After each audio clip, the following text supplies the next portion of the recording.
Can we also talk about the Draymond Green thing? Because it happened on Friday after we had finished for the day, and I do think we are in a place where the whistleblower is going to suffer more consequences than Draymond, correct? That the whistleblower, that there was a great betrayal. The Warriors felt the great betrayal in the video being released, and the video made everything worse, right? Because I don't know if when Michael Jordan punched Steve Kerr, if we had the video instead of the story, whether we would have turned on even Michael Jordan.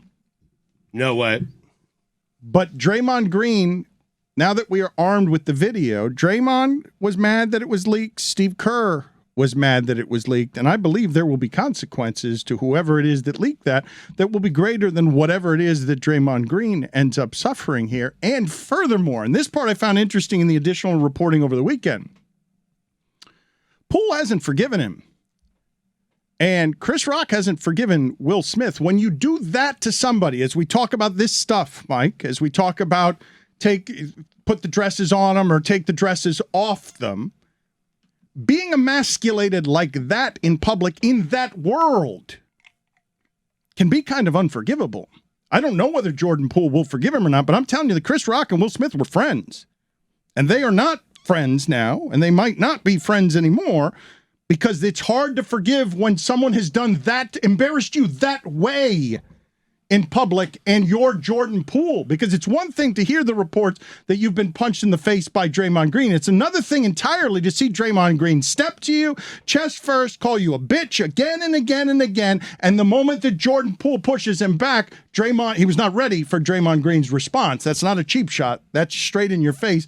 And he emasculated him and he embarrassed him. And if Jordan Poole doesn't forgive Draymond Green, refuses, now what?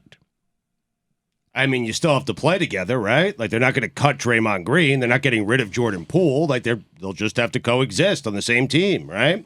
You don't have to be friends with everyone on the team. Just kind of get along. Now, it'd be hard for me to get along with a guy who just did that to me, but I mean, what is Jordan Poole going to do? I mean, what choice does he have? Rudy Gobert and Donovan Mitchell, by some accounts, never really repaired their relationship. But they played together. But yeah. And they don't anymore, and the team broke apart, and everything broke apart. Yeah, well, there is some sort of greater purpose that sports teams at least aspire to, right? There is a camaraderie. There is a teamwork that has to happen. And the Utah Jazz were not the same. Now, you could argue, well, they also lost to the Clippers in the bubble, and it was fairly embarrassing for them. But, I'm sorry, the year after the bubble in 2021, and they never really recovered from that. But I do think that to just say, just get back to it, like teammates, and particularly in basketball, where there's a lot of, in that offense in particular, make it here, Stugotz. Make it here. You punch me in the face, I punch you in the face, and just put it in a workplace where you have to work with somebody every single day. You have to fly with them. You have to avoid them on flights. You can't do that. They got to broker a peace here. They have to broker peace. The whole team, just players. The team has to get together and talk to these two guys and say, you guys got to solve this, because we're not going to go a whole season with this kind of But don't you think that will happen, tension. Greg? Because the team has a tendency to police itself. Like, things fix itself within the team. But it's a lot easier to police it yourselves when you can successfully keep the video in-house. And now that everybody's seen it, a lot more ego gets involved with it. Right. I mean, the Bulls weren't big enough for Bobby Portis and Nikola Mirotic. After that incident, Bobby Portis coincidentally got 8 games because Mirotic charged him and he ended up breaking his jaw. But we never saw a video of that. I imagine the punishment for Draymond Green, considering his personality and considering that we've seen the video, is probably going to be a lot stiffer. If the video never came out, Poole does not feel publicly embarrassed the way he does now. Simple as that.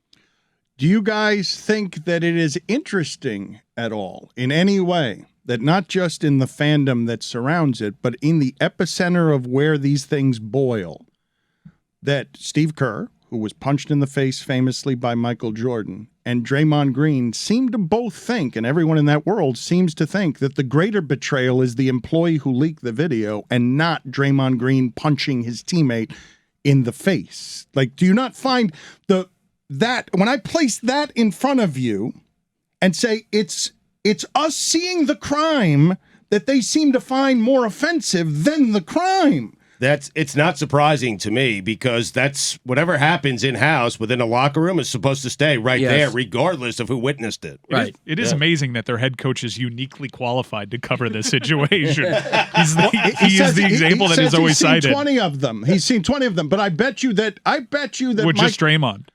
Mike, I don't believe Stugotz when he says if we had video of Michael Jordan in the mythological state of we only get him through commercials, and now he's punching the tiny white dude and punching him in the face and winning a fight. I don't know how that one goes over, but the video makes all of these things appreciably worse and obviously worse. I still remember one of the things that I don't think we talked about because so many of these things, like I don't think anyone notices in the DeSantis boots on the hurricane sand that the person behind him is got feet that are misplaced, that are like seem to be walking odd because you're looking at only one place.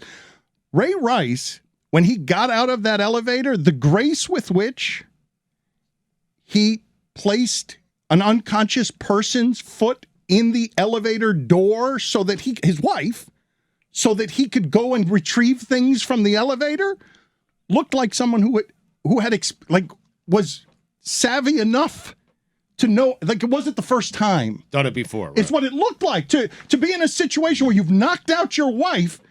Grace is the wrong word, but you understand what I'm saying, that he would think in that moment, and I need to keep the elevator door open. He seemed experienced. I understand what you're saying. But you remember what happened with Ray Rice, where we were all like, domestic incident, we're used to domestic abuse, we're sort of numb to it, but what do you think it looks like when a husband punches a wife in the face? Oh, that's what it looks like. It looks appalling. It looks like something that was worse than what I thought. When we read the reports, all of us here, used to this environment, used to the cauldron of sports, when we read the reports of Draymond Green in a physical altercation, it was one thing. And then you saw it. And you're like, oh, we all had the same reaction, right? Yes. Where it was like, yes. Where it's, well, what do you think a punch in the face looks like? But the difference is, I thought it was like an altercation. They were going at it. Draymond punched him. It was a sucker punch. That's what made it look so bad. Not really, Stugotz. It was a sucker punch, Dan. He was right in front of him. I know, but he walked up to him. I don't think Jordan Poole thought he was going to get knocked out. Jordan pushed him. Poole was not expecting a punch in the face. I Right. mean, he shoved him, and I guess you got to be prepared for the consequences. But he's probably gotten in a million shoving matches in a basketball practice in his lifetime. It escalating to the point of a knockout blow to the chin. I mean, you're not the way that he leaped we forward. could talk about the semantics of what a sucker punch is, but he was in his chest and pushed him. And people who fight, I don't think, would call what Draymond Green's reaction was, though inappropriate, hostile, and surprising to us, a sucker punch. He's right in his face. He came for that fight. You might not think it would escalate to that point, but Draymond Green would seem to have an emotion problem, and I don't think that any of us sitting here understand what it is like when Draymond Green, who in that league is a defender who could guard people who are 7'4". Do you have any earthly idea how strong that human being is? Any earthly idea how physically strong that human being is? If he gets in your face and he punches anyone, that person is going to, cleanly like that, like he knows how to fight, that person is going to suffer consequences that look a lot like that. I mean, what do you expect after shoving somebody? A handshake? I mean, another shove right back, especially if you shared a locker room and won a championship. And they're with allegedly somebody. friends. Why Yeah. would you go And then punch him everyone in the gets face? separated, and then it's like Yeah. every Right, other it's usually a basketball couple fight. of shoves back and forth. It rarely escalates to that. A Yeah, knockout hold me back, blow. Hold me Right. back. You get the juices flowing.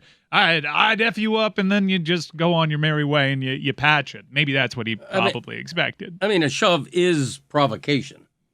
It is, but he also didn't put his dukes up thinking that it was going to escalate to that point. The initial provocation was Draymond Green stepping nose to nose to Jordan Poole. We don't Fair. know We what sound the so initial ridiculous, all of provocation us. was. Like we only saw the end of the video. We don't know what the provocation was that led up to it, to be fair. But we did see him go up to Jordan Poole, and then we saw Jordan push him, and then we saw Draymond punch him. The reporting suggests that Poole's quotes, I don't know what's right here, but that Poole made a reference that was vague. You know what this is about, that people have assigned to the fact that they are now competing over money on the same team in a salary cap sport where one of those four guys isn't going to be kept. Draymond Green is the older one, the young people in a championship ecosystem.